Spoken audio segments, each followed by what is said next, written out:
मोहब्बत आपकी न देती रोशनी अगर मेरे नाम को, बनता कैसे मैं धर्म आपका, पहुंचता कैसे इस मुकाम को। धर्म पाजी अक्सर ये लाइनें जो हैं कहा करते थे, ये शेर जो है वो पढ़ा करते थे।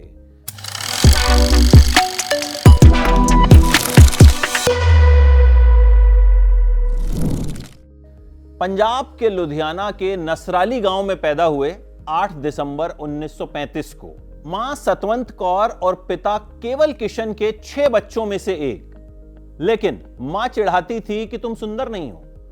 जिन धर्मेंद्र को सबसे हैंडसम एक्टर का खिताब मिला, कहा जाता था कि उनसे हैंडसम कोई है ही नहीं।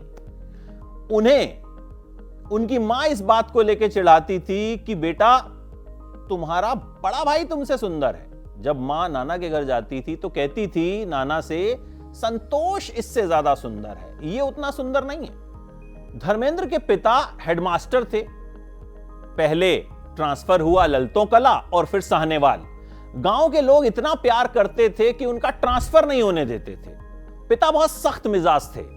एक दिन धर्मपाजी स्कूल में पगड़ी बांधकर नहीं गए। उन्हें लगा कि वो तो स्कूल मास्टर के बेटे हैं, तो मास्टर जी कुछ कहेंगे नहीं। लेकिन मास्टर जी ने बहुत डांटा। वो अपने पापा के पास गए कि अरे मास्टर जी ने मुझे डांटा। मास्टर जी ने तो क्या डांटना था, पापा ने उससे ज्यादा डांटा कि चल घर जा और पगड़ी बांध कर आ। फिर वो पगड़ी बांध कर स्कूल आए। पिता का बहुत डर था। एक बार घर में धर्मपाजी से कुर्सी टूट गई। अब पापा आएंगे तो डांटेंगे, तो कुर्सी को किसी तरीके से बांध दिया गया।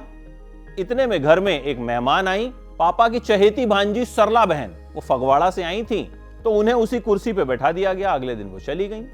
फिर पिताजी ने पूछा कि कुर्सी कैसे टूटी, तो कहा कि वो बैठी थी तो हो सकता है टूट गई हो। एक बार बचपन में धर्मपाजी ने एक बछड़े को देखा कि किस तरीके से उसे अपनी मां से दूर कर दिया गया। धर्मपाजी छोटे थे, लेकिन उन्होंने जाके बछड़े को खोल दिया। बछड़ा गाय का दूध पीने लगा, अपनी मां का दूध पीने लगा। जिसने बछड़े को बांधा था वो आकर के इनको डांटने लगा। मम्मी से शिकायत की। मम्मी ने कहा कि मेरा बेटा इतना छोटा है, कैसे बछड़े को खोल देगा। उन्होंने कहा पूछिए इससे। धर्मपाजी ने दोबारा से बछड़े को खोल के दिखा दिया। तो फिर मम्मी ने डांटा, लेकिन उस शख्स ने कहा कि आपका बेटा बड़ी नेक रूह वाला है, इसके दिल में बहुत प्यार है।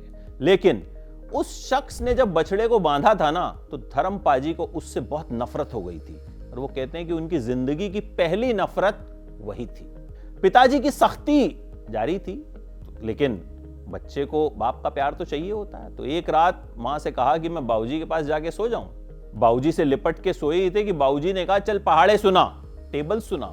धर्मपाजी ने कहा कि मैं तो यहाँ सोने आया था और ये टेबल सुनाने को बोल रहे हैं। तो मां से कहा कि भाई अपने पास ही बुला लो, वापस वहीं सो जाता हूं। धर्मपाजी को एक गम जिंदगी भर सताता रहा। उनकी बड़ी बहन थी सुरिंदर, जिन्हें वो प्यार से छिंदो कहते थे। उन्हें टाइफाइड हो गया और उस वक्त टाइफाइड का इलाज नहीं था। धर्मपाजी फगवाड़ा गए डॉक्टर को बुलाने, लेकिन जब तक वो डॉक्टर को लेकर आए उनकी बहन इस दुनिया से जा चुकी थी। ये गम धर्मपाजी को अक्सर परेशान करता रहा। धर्मपाजी जब 8वीं में थे तो देश का बंटवारा हुआ। उनके करीबी मास्टर थे रुकनुद्दीन। जब वो बाजार से जा रहे थे सर झुकाए, तो धर्मपाजी उनके पास गए और उनसे लिपट गए कि मत जाइए। लेकिन उन्होंने कहा कि देश का बंटवारा हो चुका है, उन्हें जाना पड़ेगा। धर्मपाजी के पापा उन्हें टीचर बनाना चाहते थे, लेकिन धर्मेंद्र की किस्मत में कुछ और लिखा था। बाद में जब उन्होंने एक फिल्म में एक प्रोफेसर का रोल किया तो अपने पिताजी से कहा कि देखिए मैं प्रोफेसर बन गया। पिताजी ने कहा मैं तुझे ये वाला प्रोफेसर नहीं, दूसरे वाला प्रोफेसर बनाना चाहता था जो मैं हूं। धर्मपाजी भी अपने पिता की तरह एक सख्त फादर बने। सनी और बॉबी कभी भी उनके पास उस तरह से नहीं बैठा करते थे जिस तरह से आज फैमिलीज में बेटे अपने बाप के पास बैठ जाया करते हैं, गप्पे मारते हैं, हंसते खेलते हैं। सनी और बॉबी हमेशा अपने पापा से डरते रहे। एक रिस्पेक्ट जो थी वो बनी रही।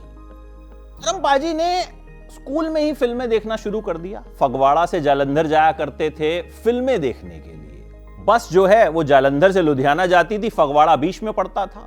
तो लुधियाना के पैसेंजरों को पहले बैठाता था बस वाला, इन्हें बैठने नहीं देता था। तो एक बार ये बस की छत पे चढ़ गए थे। फिर जब फगवाड़ा आया, ये उतरने लगे तो कंडक्टर ने देखा और गालियां निकालनी शुरू की। इन्होंने भी गालियां निकालनी शुरू कर दी। ये पैसे भी बचाया करते थे। बस का टाइम इस तरह से था कि इन्हें फिल्म की आखिरी रील छोड़नी पड़ती थी, यानी थोड़ी सी फिल्म छूट जाती थी, क्योंकि भाई घर भी टाइम पे पहुंचना है, नहीं तो पापा डांटेंगे। 10वीं में उन्होंने दिलीप साहब की फिल्म देखी शहीद। दिलीप साहब की लट जो है वो निकली हुई थी पोस्टर में। बस वहीं तय कर लिया कि मुझे भी दिलीप साहब की तरह एक्टर बनना है। अपने घर में शीशे के आगे खड़े होकर कहा करते थे कि भाई मुझे भी दिलीप कुमार बना दो। घर के पास से एक फ्रंटियर मेल जाया करती थी, दुआएं करते थे, फ्रंटियर मेल माता मुझे भी बॉम्बे पहुंचा दे। मां ने कहा बेटा ये दोबारा मत बोलना, वरना तुम्हारे पिताजी तुम्हारे साथ साथ मुझे भी घर से निकाल देंगे। लेकिन मां तो मां होती है ना। मां ने कहा बेटा कोई अर्जी लगा दे, तू तो इतना सुंदर दिखता है, शायद तेरा कुछ हो जाए। धर्मपाल जी को उस वक्त लगा कि मां तो बड़ी मासूम है, मां को क्या बताऊं कि अर्जी से कुछ नहीं होता। लेकिन फिर 1958 में फिल्म फेयर का एक ऐड आया।